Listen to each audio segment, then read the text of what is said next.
Before you start this project, unplug the lathe. Make sure it's unplugged, make sure you got the right plug, check to make sure the lathe doesn't work. You want to have a toggle switch that is at a minimum 120 volts and 15 amp capable. Likewise for the wires. And if you're uncomfortable or you don't feel that you're qualified to do this, then simply don't do it. I don't want anyone to get hurt. If you'd like to put a bypass on this safety switch that's connected to this hood, and sometimes if you have something large in the chuck and it actually hits this, it's nice to have some way to bypass it temporarily. So the first thing you need to do is loosen these screws here.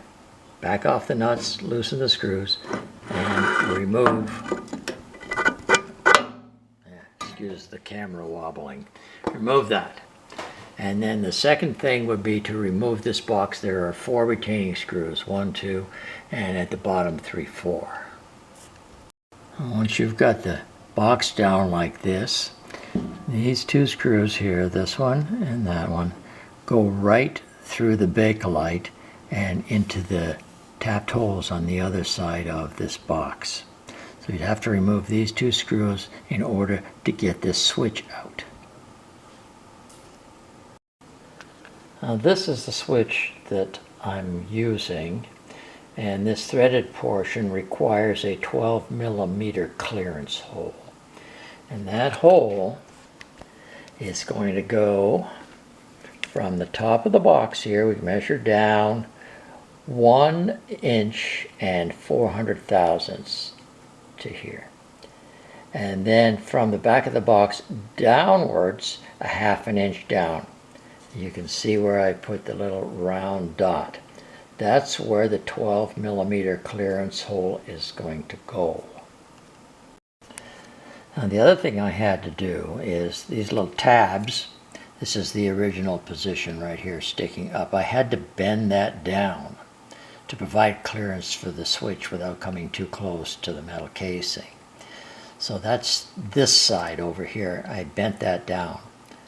Now before I could bend that down, I had to find something to point with here.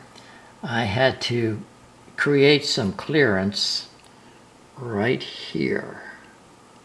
Right there, I created some more clearance, and on this side as well, because you can't see from here. We'll turn that around. The clearance here on this side was not enough to allow you to bend that down. So that needs to be done as well. You will need a couple of these crimp-on wire connectors to attach the wires that you're going to use that go to the switch. We're going to be connecting through our bypass switch wires 2 and 3. That is the black and white wires.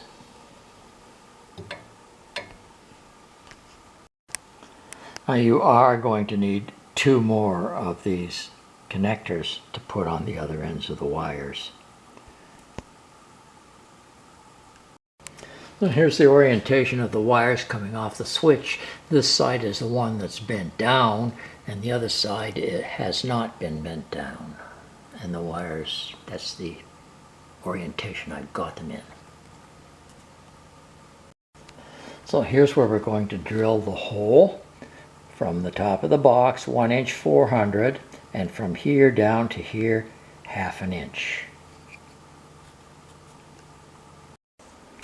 Now, I ran into a little bit of a clearance problem trying to get the switch through the hole.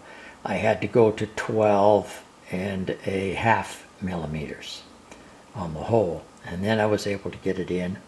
So here's what the wires look like when the switch is in.